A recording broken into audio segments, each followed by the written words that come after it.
Okay, we're nearing the end of the semester, so some of you are wanting to know how to check to make sure that your grades are what they're supposed to be. Some of you might feel overwhelmed and don't even know where to look.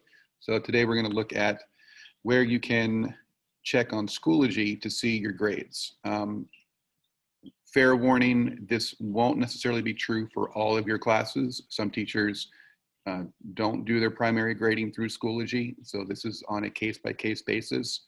In the case of digital media, I try to make sure that the Schoology grades and the home access grades are both lined up, but that is not the case for all your teachers. So if you are wondering about a particular class, please check with that teacher to make sure you know how you're doing, okay?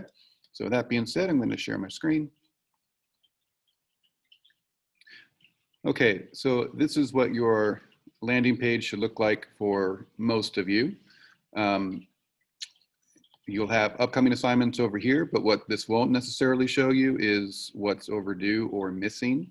So to see how you look in the big picture, you need to go over on this left-hand side. So you have materials, updates, and grades. So click on grades,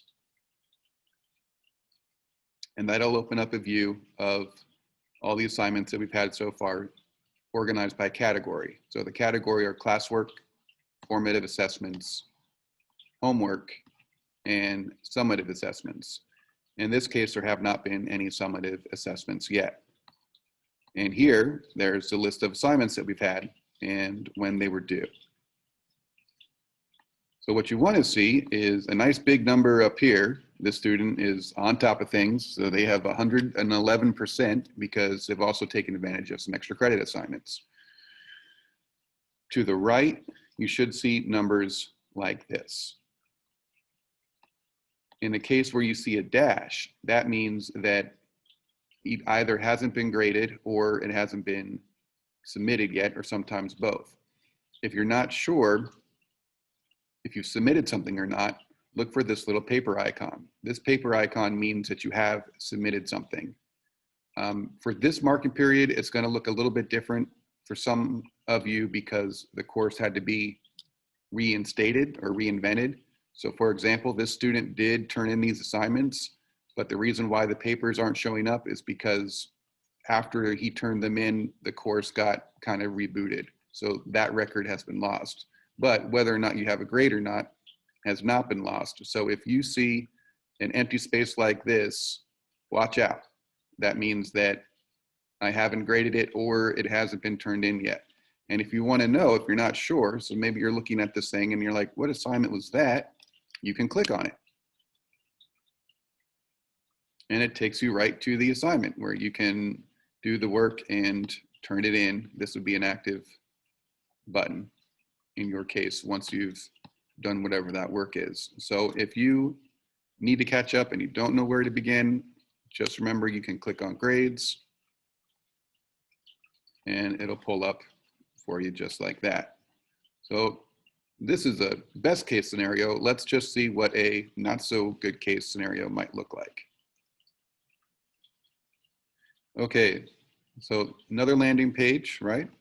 You click over at grades and uh-oh, this is not so good. Now up here, it says that this student has a 69%, but that is not the whole story. Now here, they have zeros, right? So that means that those assignments are missing, they have zeros for them. If this is you, you can still turn in those assignments. And same thing, click on it, find out what's missing, turn it in. We have until November 4th. But this is where the picture gets even a little worse. See, all these are blank, which means nothing has been turned in or graded.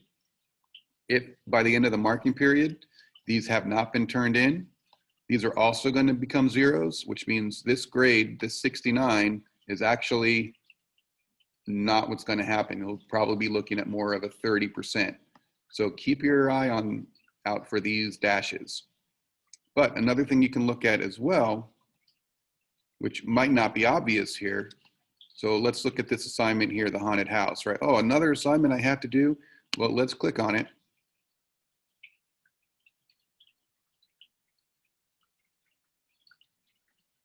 Let's see. And here you actually have to read it, but I have made the world's worst haunted house. Please make a better one for the pumpkins to live in. This is an extra credit opportunity up to 10 points. So the main thing that I want you guys to realize is that there are 2 assignments in here which are for extra credit. And that is the haunted house assignment and the Halloween character creation. Those are both extra credit assignments. Okay, so hopefully that helps you get some idea of where to look. Have a good week. Remember that the marking period is going to end November 4th. Check in with me during my office hours if you have questions. Also, you can check with me